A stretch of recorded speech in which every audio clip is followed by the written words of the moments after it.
Welcome everybody to today's seminar on transport options for young adults, balancing freedom and risk from the Transport and Health Integrated Research Network. I would like to invite our first speaker along, Dr. Sarah Jones, who is the co-director of Think at Public Health Wales. Thanks very much, Sarah. Thanks, Amy. Hello. Yes, I'm the co-director of Think, and I'm a consultant in environmental public health at Public Health Wales. But I've been talking about young people's transport and travel behaviours for, I think by my reckoning, it's about 16 years now. So as Amy says, and I know Shaun has been doing this even longer, I've probably heard almost every question that there is about some of the issues with encouraging safer travel by young people. But what I'm going to do to start off with is not talk about the immediate risks to young people, but maybe put it in a wider context. And that is the fact that we are in a climate emergency. And apologies, these couple are a bit wordy. We know that when we look at the factors that are driving a changing climate, motor vehicles make a significant contribution to atmospheric warming. We know that if we look at the contributions to emissions in the UK, around a quarter of them are due to transport, and 15% of all UK emissions are due to car and taxi journeys. The majority of those are short car journeys. And if we start to break down those car journeys, we can see that an awful lot of them are relatively short distances, less than 2 miles, less than 5 miles. And many people say, but my journeys of less than 2 miles, I have to do by car. And we know that plenty of people do need their cars to travel even short journeys, but actually there's plenty of us that can move beyond using the car for short journeys. And what we also know is that it's those short journeys that disproportionately affect the changing climate. They produce far more emissions than the longer journeys proportionately because of the cold start. But the bigger challenge as well, of course, is that the cars in the community actually discourage other people from taking physical activity, particularly cars moving at higher speeds. But when one person drives and another person is discouraged from walking, then they walk as well. And this then tends to compound the effect of driving and all the harms that go with that. And if we if we then look at what it is that young people want to do in terms of protecting the environment and also in travel, we know that the vast majority of young people are really conscious that there are environmental impacts from their chosen mode of transport, and a lot more of them would like to use public transport. The majority also perceive that cycling is by far and away the least safe option when it comes to travelling, when actually we know that while there are harms and risks that go with cycling, then there are plenty of ways that we can make cycling safer.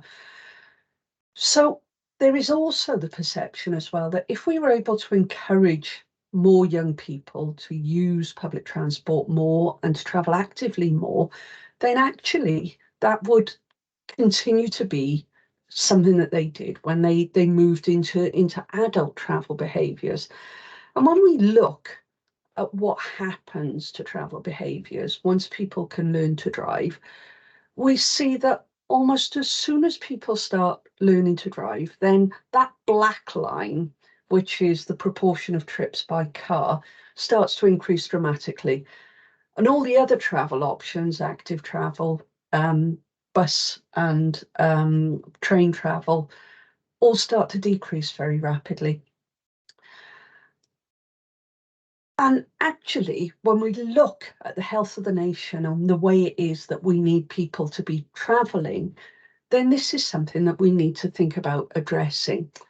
However, it's not just the problem of their travel behaviours and the implications for the changing climate that are an issue with young people moving to travelling, to focusing their travel on car travel once they turn 17, 18, 19. I'm not going to do a spoiler now. I'm going to turn to Shaun, because I think Shaun can tell you far more about what happens next when people start adopting the car. Thanks, Sarah. So Sarah said she's been doing this for about 16 years. I think it's similar for me, actually. That's coincidentally the amount of time I've been working at TRL. So I'm going to spend the next 10 minutes or so just going through bringing things back, actually. So Sarah was talking about the bigger picture. I'm going to refocus on road safety, and particularly the road safety risks for young people when they begin driving. So I will cover the following things. I'll talk a little bit about the wider context. And what I mean by that is the wider context of road safety. And then I'll talk a little bit about how I think we have a really strange and outdated model of thinking about driver skill in this country. By the way, for those of you who've seen me talk on this stuff before, I'm sorry, it's all the same things I say every time I talk, because I do think these things need to be repeated. So yeah, I'll talk about driver skill, and then I'll sort of home in on what the risk factors are for this group, and what we think works and what we know works in terms of reducing those risks, which essentially boils down to a more mature approach to licensing.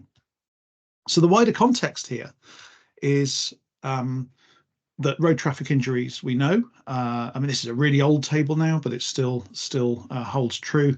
We know that road traffic injuries are a really, really common cause of death for younger people.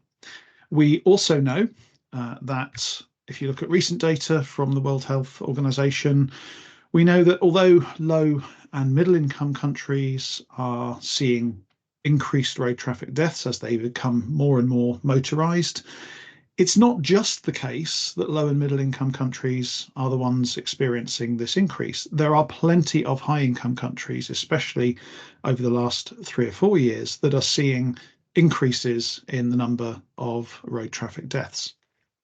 So this is not something that we've somehow solved in the West, for example, or in higher income countries.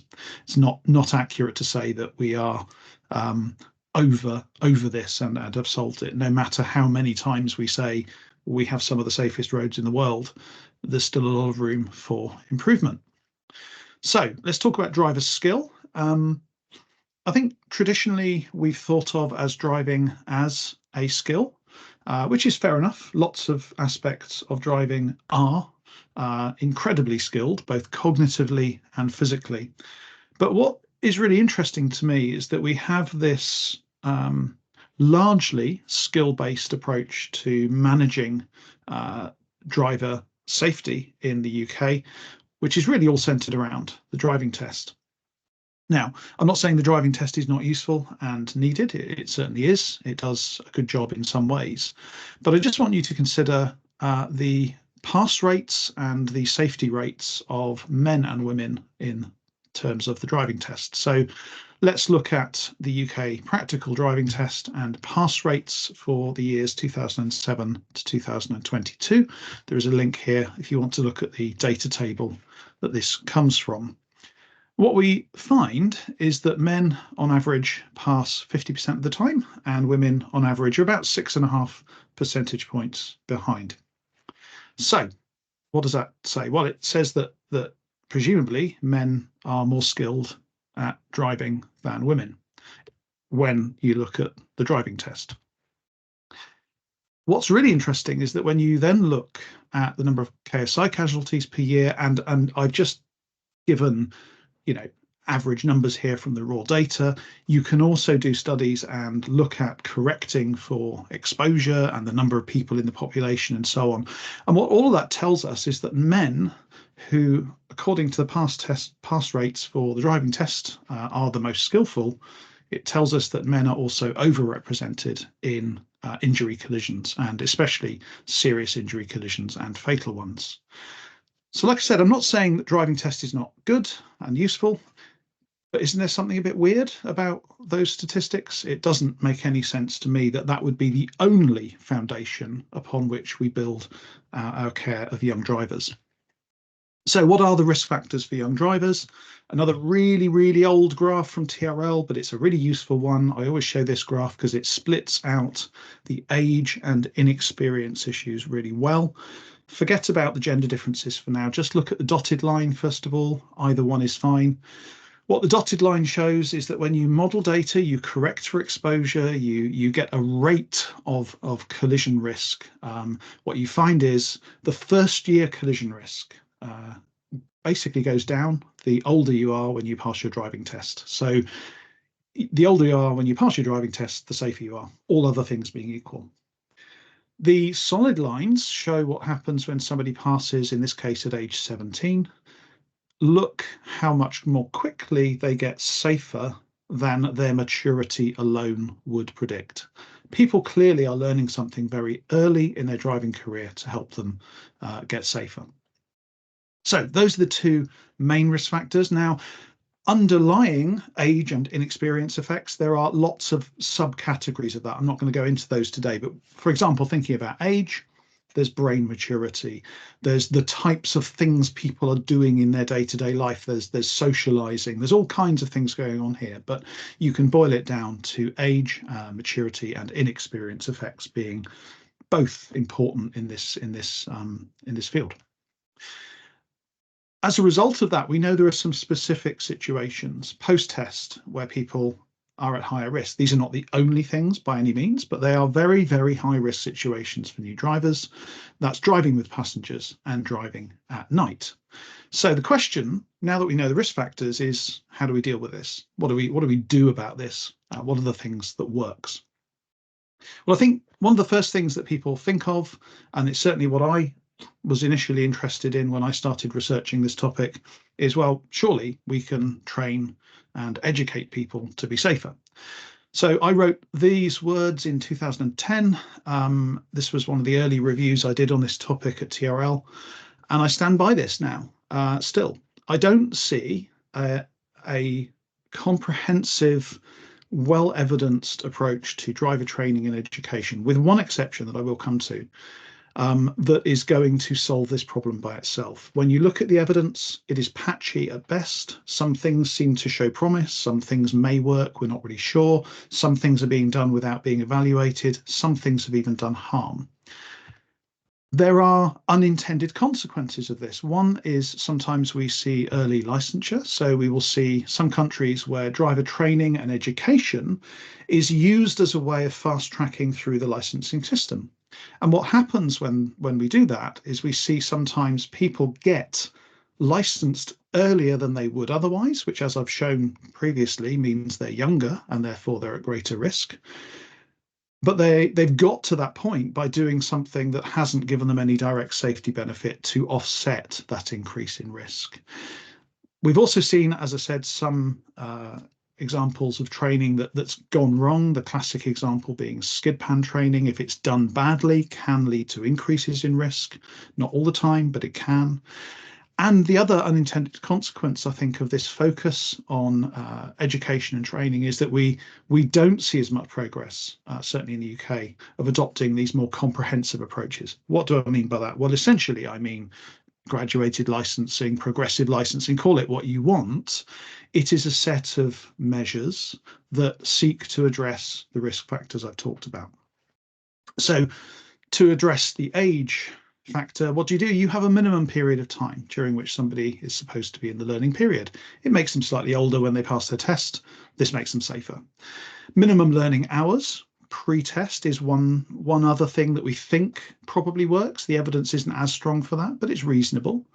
Hazard perception testing is the one skill-based thing that I think we really now do accept is part of the mix, and hazard perception training as well is probably in there. But the big two are the kind of controls that we place on people in their early post-test driving on those high-risk situations of driving at night and driving with peer-age passengers. A big literature showing that really helps people stay safe.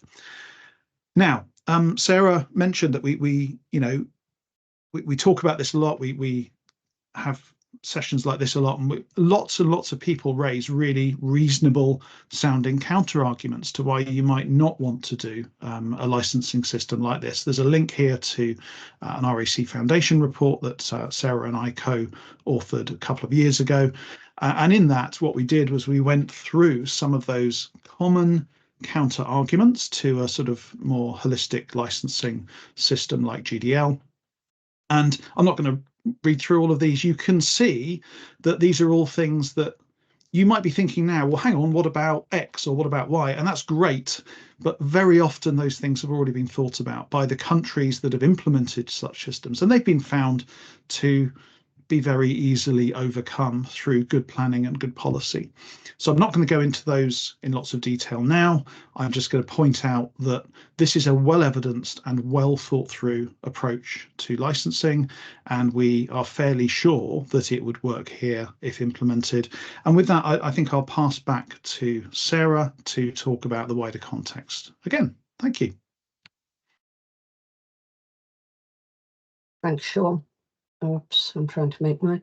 So just to reiterate, what we've got with graduated driver licensing is the opportunity for young people to gain experience of driving under conditions of reduced risk. And the way I always like to think about this is it's a bit like a stair gate.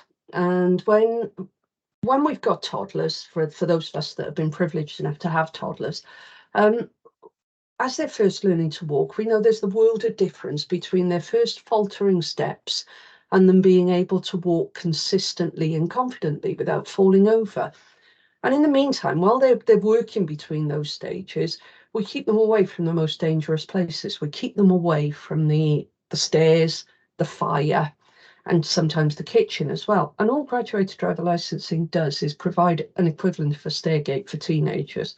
Probably not the most popular way of describing it for the teenagers, but it gives them plenty more time to gain experience under conditions of reduced risk.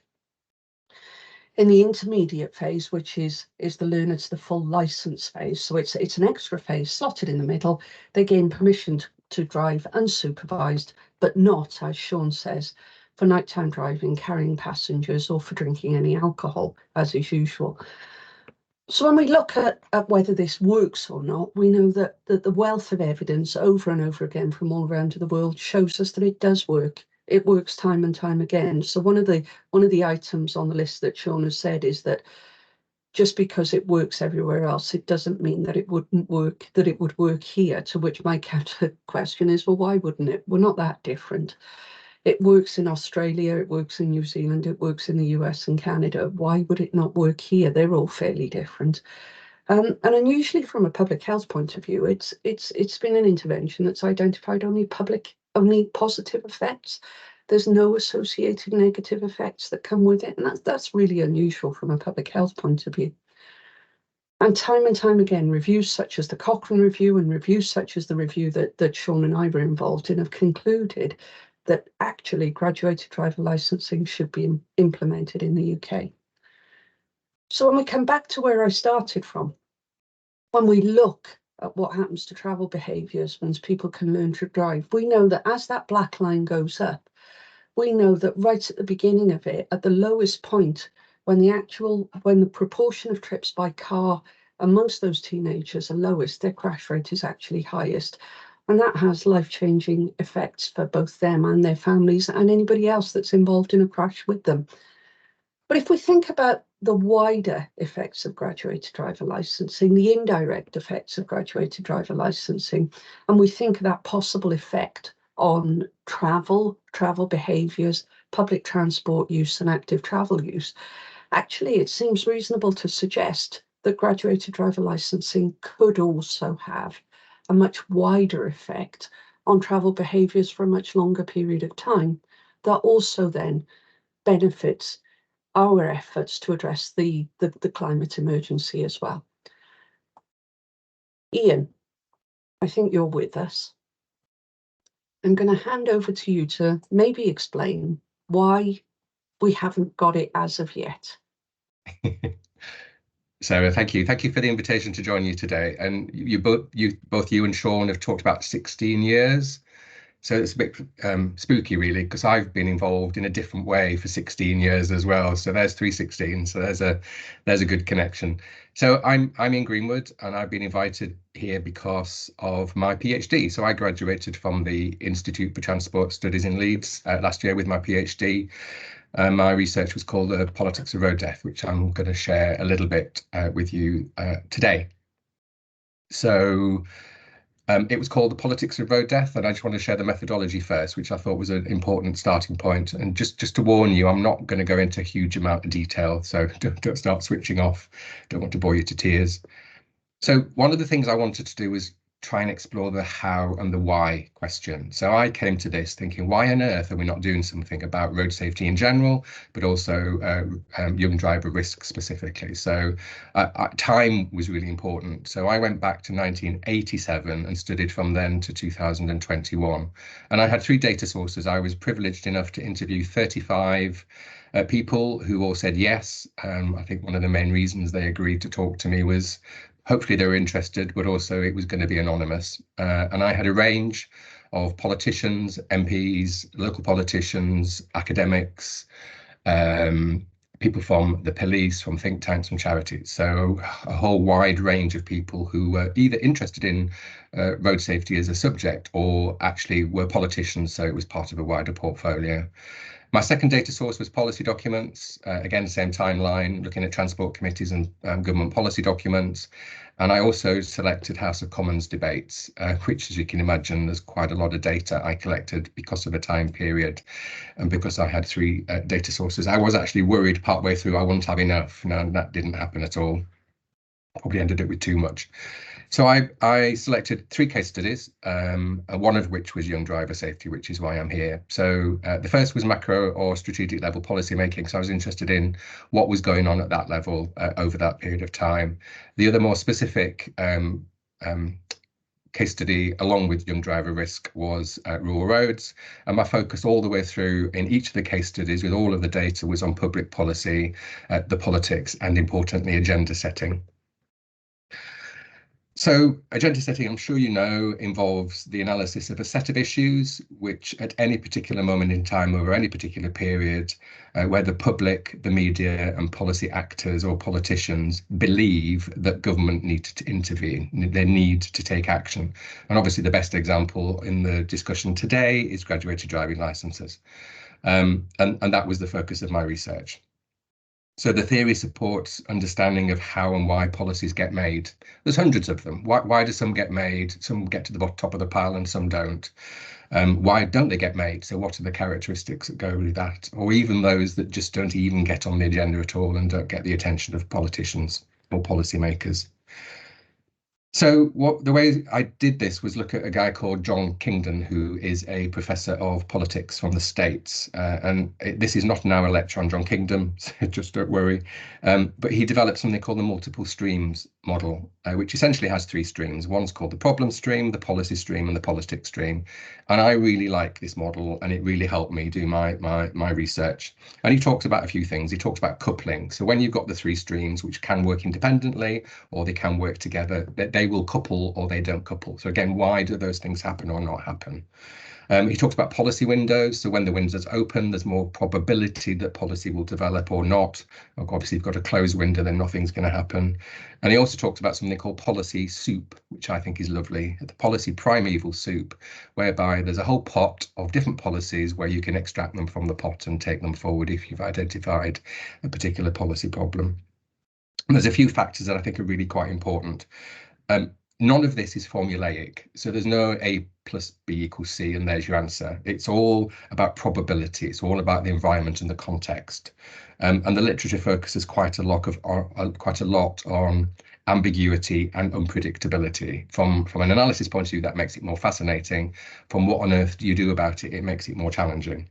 So back to the conversation that we're talking about today. So in terms of young drivers, I was really interested in the why and how question. So why on earth, given what Sarah and Shaun have just shared, why on earth have we not sorted this out yet? So my research, 1937, can you believe it? 1937, the guy called Reginald Sorensen was the first politician I can find that actually mentioned young driver risk in Hansard. Fast forward to 1993, there's some great names, by the way. So then Lady Olga Maitland, a Conservative MP, was the first reference I could find to graduated driving licensing. She didn't call it GDL, she called it clipping the wings of boy racers under the things. So actually one of the things for me is how tight your selection is in terms of how you search. If I'd searched only for GDL, I wouldn't have found that. So that's just an interesting aside. And in the period that I studied, there were 6 Transport Committee inquiries, 3 of which were dedicated to young and novice drivers in 99, 2007, 2021. There were 16 debates where it was referenced proper substantive debates rather than just a business question or a written question or something, and 6 policy documents where there's substantial commentary on and planning on young drivers. Politicians always said throughout the whole period that they took the disproportionate number of young driver deaths and serious injury really, really seriously. But it was always within the context of, but Britain's got some of the best and some of the safest roads in the world. And I was able to show some consequences for that language and that discourse, and then what didn't result in action, policy action. And back to the length of time about agenda setting. It's really important, and because I did a long period of study, that was one of the things that was really interesting for me. But one very, very specific example, which is quite topical, in 2015, the government decided to commission research on how to support young drivers. Very expensive piece of research. They committed a lot of funding to that. That eventually, after a long period of time, became Driver 2020, and nine years later, we're still waiting for the Department for Transport to publish that research. So in terms of applying Kingdom and young drivers, so if you think about transport policy is a very small part of what the government has to do. Within transport policy, you've got road safety, and within road safety, you've got young drivers. So it's actually very, very, very small part of the policy environment, but it's been regularly debated. I've seen lots of data, lots of debates throughout the period that I've described. And it's interesting, I've compared it to rural roads, which is hardly ever mentioned in comparison. So the rural roads, in contrast, is rarely discussed within the data that I've mentioned. Sorry, excuse me. The risk and the data is really clear, as has been described by Sarah and Shaun. That's in my discourse analysis as well. Over time, young driver risk has been identified as a policy problem rather than just another issue. Focus has been given to it. Policy solutions have been available for a very long period of time. They've just chosen to extract different policy solutions from the policy soup, and that's the availability of policy solutions is really quite important. So my focus was then on the politics stream. So why on earth was this happening? So all policies compete for attention, and actually, in the scheme of things, although we don't feel like it, I think sometimes the data tells us that it's actually done very well for the level and the degree of policy attention that it's been given. But each time the policy problem was accepted, the political discourse was supportive of making changes. So there was a desire to make a difference, but each time there was a preference for non-legislative change, as alternatives were seen as restrictive, as politically unpopular, as controversial. And just a little example. So Baroness Veer, who was the minister at the time of the 2021 Transport Committee inquiry, suggested that it was bad policy to target specific age groups, and she didn't want to be part of a solution that picked on young drivers. And just as a little aside, not part of the presentation, I do wonder what she thinks about maybe bowel or breast screening, which are picking on certain age groups. But that's, as I say, a little aside. So thinking about multiple streams and young drivers. So young driver safety has been identified as a policy problem, I would argue, over different periods, over the period of my research, requiring attention. So that you think, well, actually, that's a really positive thing. As I've said, the policy solutions were available, but each time politicians chose to avoid GDL. Quite a lot of the processes that I've described did recommend GDL as a solution, except the 2021, where the Transport Committee decided it wasn't a good idea for some of the reasons that Shaun set out. So they favoured campaigns. There's a new campaign being launched this week on young driver risk. Learning and testing, which Shaun's just taken you through the data. If you think we'd checked notes beforehand, we didn't actually, so there's some consistency here. So I would argue that the policy windows have opened. Policy entrepreneurs, those people involved in making policy, have kept mobilising, but there's been a bias towards solutions with less evidence. Again, back to what Shaun said. because of the problems with GDL, such as the difficulty with enforcement, allegedly, social and economic hardship, which has been proven to be wrong, blaming the insurance industry, and evidence has been used selectively. And I think a good example of this is very current, not in my research because of the date, but Bill Esterson, who's the Shadow Minister for Labour for Transport, his intervention this week on young driver insurance. No mention of death or serious injury, just the cost of driving for young people. So leaping forward a little bit, I did wonder whether I could help the discussion that I hope we'll have in a minute or two, and just think about some of the interpretation of the work that I've done. I've been very selective in what I've been able to share because of timing, but to draw the research that I've done with other people's research, I wanted to mention Marsden and Reardon, who did some work in transport policy, and they were really interested in the kind of the what and the how. So their research basically looked at how much, and this is from an academic point of view, how much effort and how much research is undertaken in what needs to be done in order to improve the transport system, rather than how we engage with the policy process, governance, and how you set agendas and start to influence agendas. And their conclusion was basically we spend a significantly disproportionate amount of time on what to do rather than how we then go about doing it. And this is why I've wanted to frame some questions as we go forward. Some of the ones we may pick up when we may ignore them. So I would argue that we've known for decades what to do. Again, sticking to the subject matter today on graduated driving licensing, Toronto played with implementing that in 1976 and didn't manage to do it back then. So New Zealand were the first in 1984. So again, I would argue that we've known for a very long period of time what works from the international evidence. But we do not sufficiently try to understand how to influence or how to set an agenda. And that's one of the main conclusions I've reached within my own work. So I'll pose 4 questions. We'll see whether these are helpful or not. And from my point of view, they are seeking to help understand how better understanding of public policy can potentially help people, even if it's not within road safety, even if it's in other elements of whatever you're doing in your day job. So how can we move from academics concluding that there are policy implications from their research, which you will often read in academic journal articles? They go through all the work that they've done brilliantly, and then at the end and they say, and there are policy implications. But we don't talk about how we influence the agenda, how we get traction, how we start to implement the research that they've often spent many years working on. And there's our issues about language. Is academic language accessible to politicians who have to deal with 150 different things each day? What about the relationships? What about trust? So there's a question there. The second one is primarily about the public. The public are often very supportive of road safety changes. There's lots of evidence of that. I think it was either Sarah or Shaun mentioned the 2014 work in terms of the Ipsos Mori work, which asked people about young drivers and graduated driving licensing, generally supportive. So the question, this question is about how can we better understand the relationship between the public, the media, and the politicians in setting agendas. And there is a very clear relationship between those three groups, and listen to the public better than we currently do. My third question is about the policy image, and again, it's about language.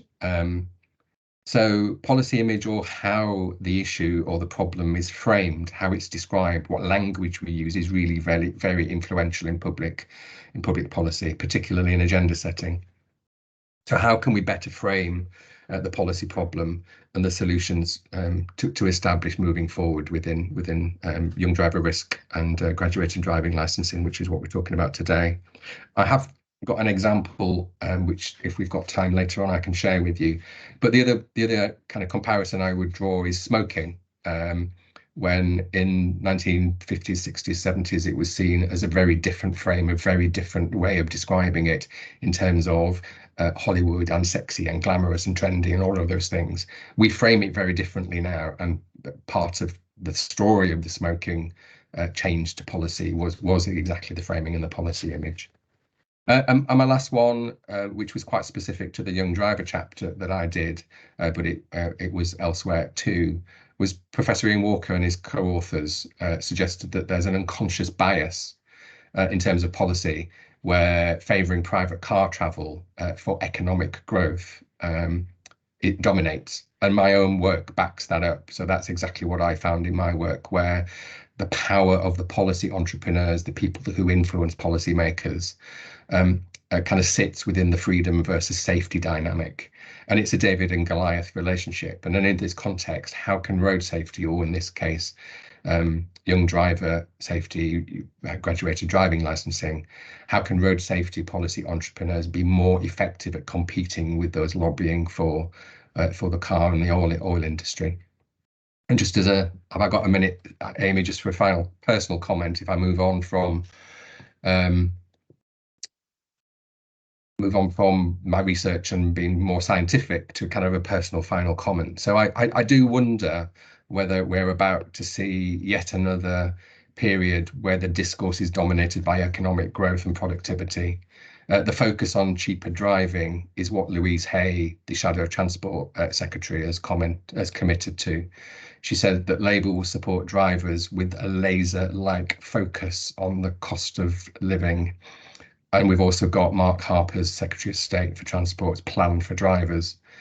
Neither have very much to say about road safety generally, never mind young drivers or graduating driving licensing. So as a result, there is unconscious bias towards favouring the economic productivity argument against the freedom, and the freedom agenda, versus minimising policy that saves lives or avoids disability from crashes.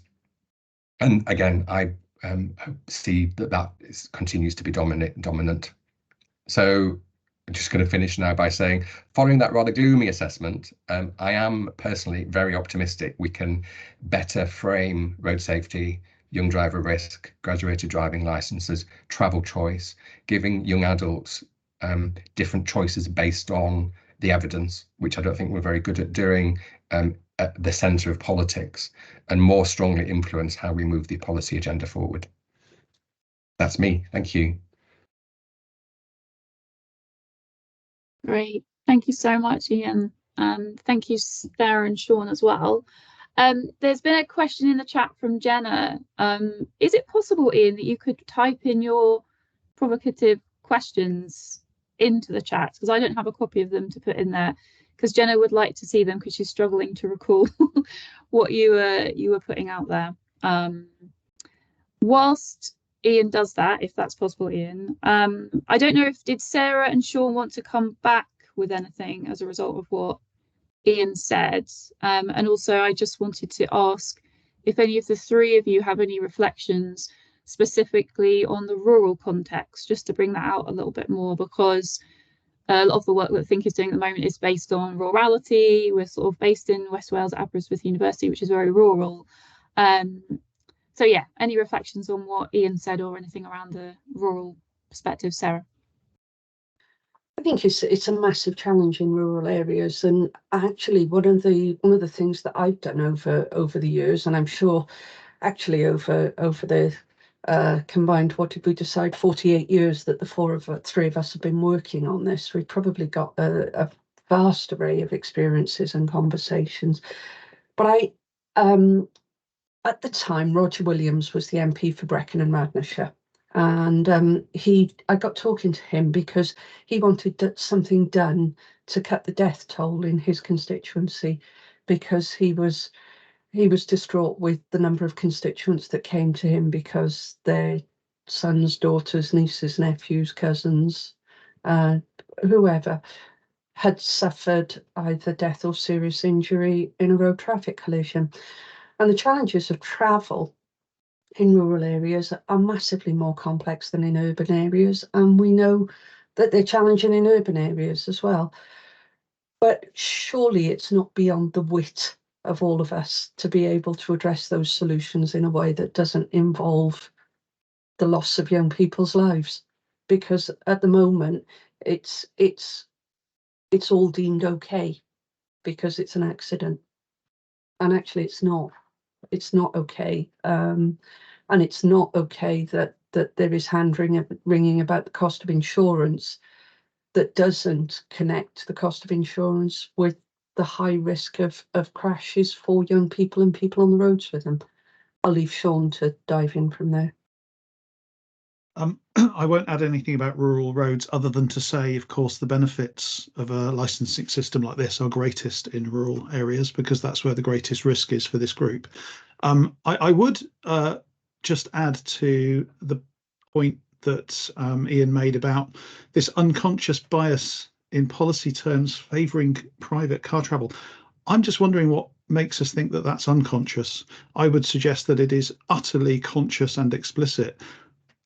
I don't know what that means or why, but there we are. I just thought I'd throw that in. Back to you, Amy, if you want to field questions. Great, thanks, Shaun. So we've got a very large version of Ian's points there, but that's fine. And scroll down a little bit. So we've got from Peter, my suggestion is for soft launch GDL, which gives 2 years post-test period where stuff happens. That stuff, maybe training and education improved. That is mandatory before full license given. Once we establish a 2-year period concept, we can then start to look to harder measures politically. Any reflection on that from anyone? I would just say we literally already have that. So there's the 2-year post-test period when you're only allowed to accumulate 6 penalty points before your license is revoked. That's known as the New Drivers Act. It was brought in, I think, in 1997 or thereabouts. So we literally already have the licensing structures in place to implement anything we want. I'm guessing, there would clearly need to be some work on the how, but it's already there. And yeah, the suggestion about adding other things to that, really, really good one. Yeah, Peter, did you want to come back?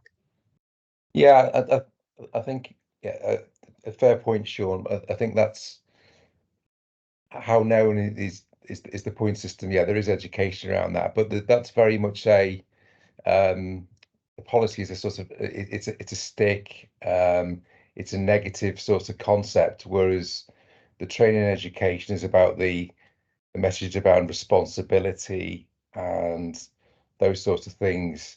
So yeah, I take your point. I just think there's maybe a more positive message about responsibility that could be given with that sort of positive 2-year period.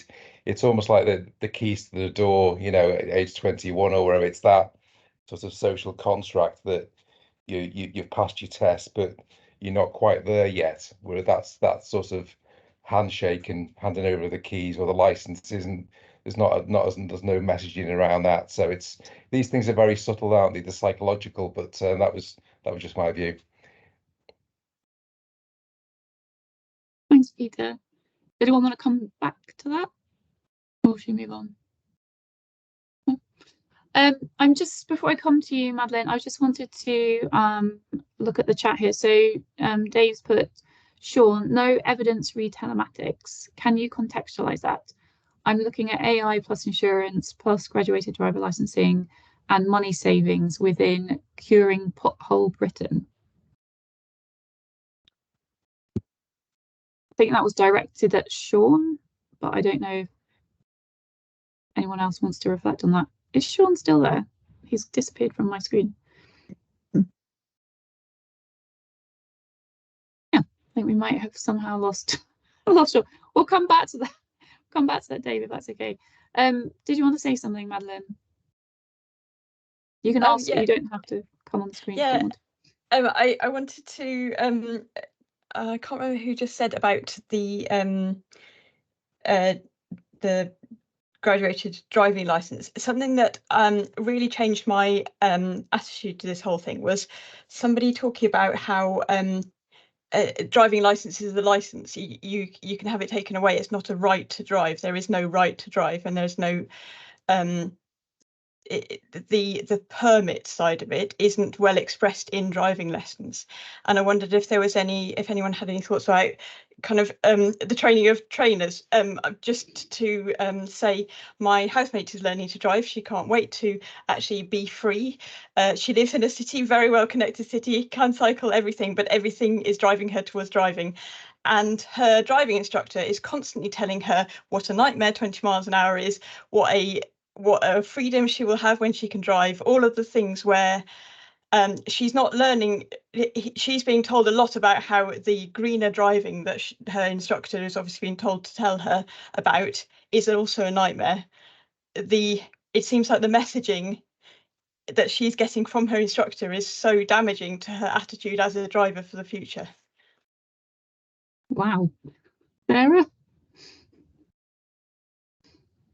Any thoughts? Obviously, this isn't a seminar about 20 miles an hour, and if it was, I'd probably have covered some of those things already. And I think it's really unfortunate that the conversation about 20 miles an hour has really not managed to communicate the massive health benefits that are going to go with this. A bit like graduated driver licensing, 20 miles an hour, we can't find any negative health effects that go with it, which is incredibly unusual. And 20 miles an hour will help to encourage walking and cycling. There was some statistics released earlier on from Welsh Government earlier on this week showing that there's an average of 4 miles per hour reduction in traffic speeds already.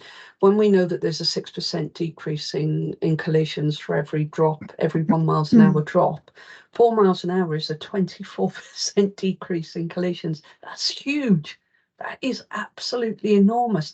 And that'll have a massive effect on the economy, on health, on well-being. And it is disappointing to know that the driving instructor is taking that view. I'm sure they're not the only one. And I think that's what's disappointing, and I'm sure there will be. I can give you other examples of other people who should be in roles whereby actually road safety should be the priority, and in relation to graduated driver licensing as well. And unfortunately it isn't. But this is the challenge we face. Ian mentioned smoking earlier on. You know, we celebrate the fact that it took 50 years to get a smoking ban. So our combined, our 16 years each, we could well have a long way to go. Thanks, Sarah. Ian, did you want to respond as well, or I'll let Madeline come back in? Depends what you want to say, Ian. I don't mind. I wanted to respond to Madeline's question, but I'm happy to hear what she says next. Just to reply to Sarah, it seems like even more so than with tobacco, the thing with being a learner driver is that you get really wound up and then released. That's the kind of, you get this like, you're going to be free sort of extra momentum added to you as you're released onto the roads. That is so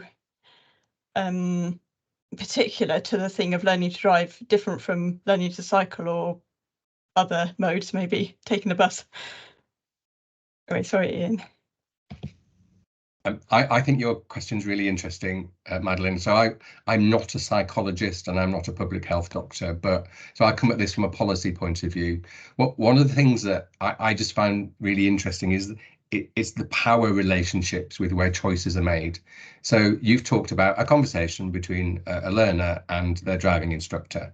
And I think one of the things that, again, is in the literature quite strongly is if we avoid those voices that don't fit with the norm, or whichever norm you're talking about, if we don't try and address them. So the driving instructor in your example was being quite negative about a number of different policy things influencing the young driver.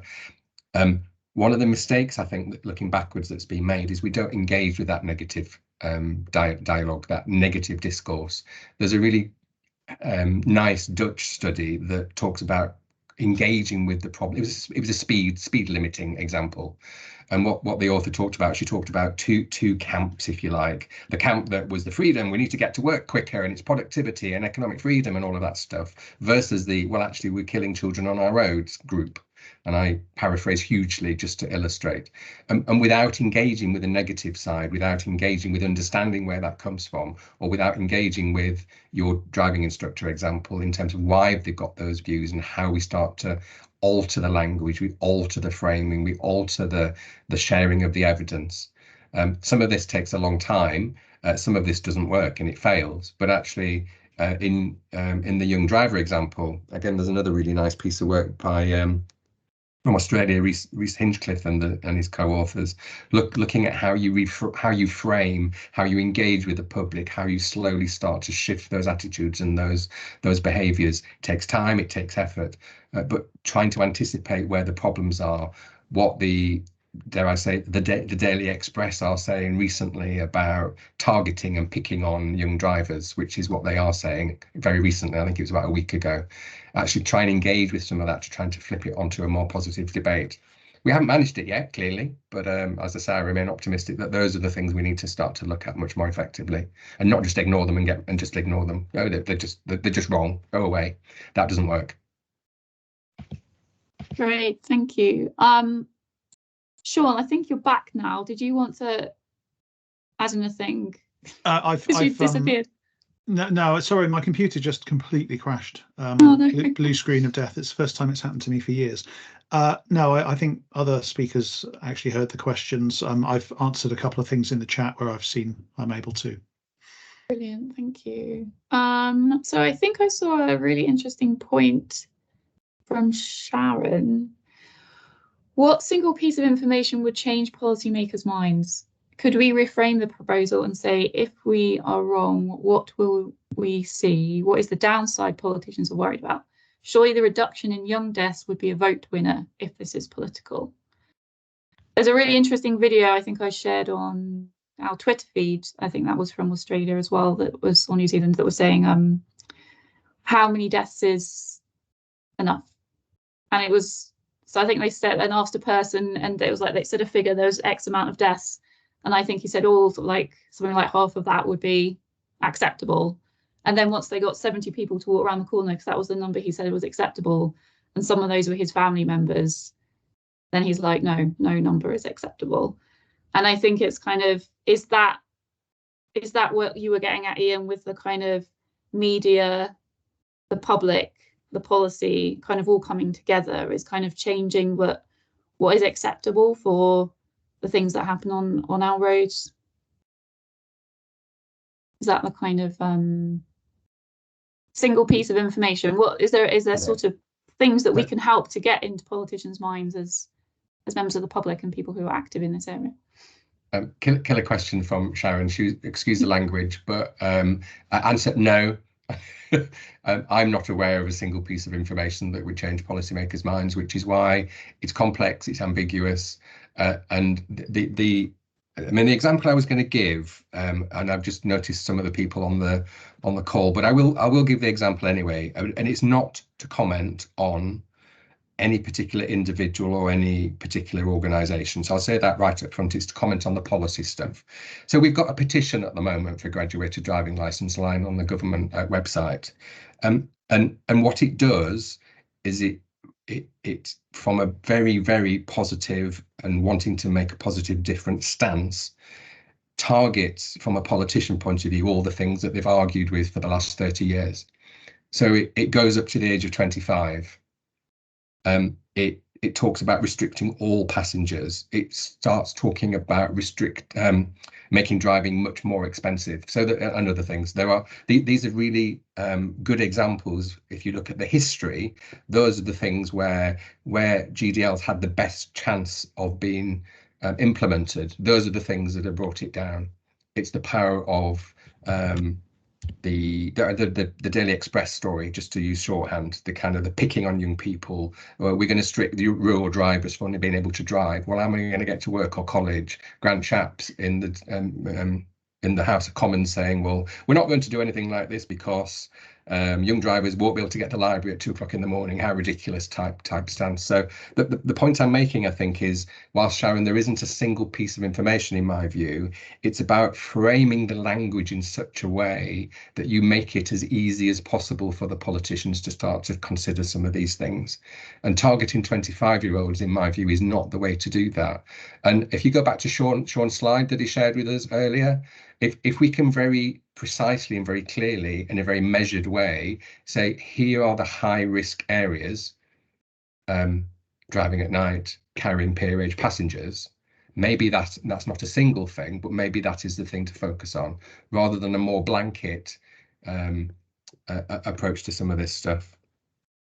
So I come back to framing, I come back to language, and I come back to a more balanced debate where you've got a better chance of influencing some of the politicians. Sadly, at the moment, they're more interested in growth or the election or economic productivity, or so it's a big ask, but actually couching it in a way that it thinks about their perspective as a politician or a political party, thinking about that much more than just going, here's the evidence, off you go and implement it, ban everybody under 25. It isn't the way around doing this, in my view.